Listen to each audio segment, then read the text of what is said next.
मैदानात सेमीफायनल 4 पोहोचलोय आणि 4 मध्ये सुंदर अशा 5 गाड्या पळतात आणि 5 जणात लढत चालत वैराईकर वाजणाऱ्या म्हातारे जातीचा खेळ चालय. 2 गाड्या लढत चालवली.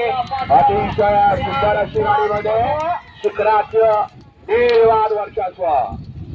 सुंदर गाडी फायनलला पात्र केली. अप्पू ड्रायव्हर आपल्याला 500 आणि भैया ड्रायव्हर आपल्याला 500 गाड्या सुद्धा सेमीफायनल या मैदानात 6 सुद्धा आणि 6 मध्ये सुंदर अशा 5 गाड्या पठाय आणि 5 जणांना कोण होतो या ठिकाणी फायनलला कोण होतो क्वार्टर फायनलला पात्र.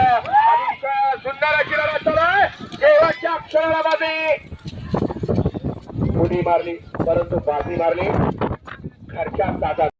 माधव मुडीकर यांच्याकडून सुंदर गाडी पळवली. ड्रायव्हरने त्याबद्दल ड्रायव्हरला 500 रुपयाचं बक्षीस समालोचन करताना 500 रुपयाचं बक्षीस आपल्या मनापूर्वक धन्यवाद. गाड्या सुटल्या सेमीफायनल 5 पळतोय आणि 5 मध्ये आणि या मैदानातला 7वा सेमी सुटला आणि 7 मध्ये सुंदर अशा 4 गाड्या पळतात आणि 4 जणात लढत चालू. कोण होतो या ठिकाणी फायनलला पात्र. अतिशय सुंदर अशी लढत झालंय परंतु मधल्याच राणाला टाप टाकलाय. अतिशय सुंदर आणि गजानी पाकऱ्याचं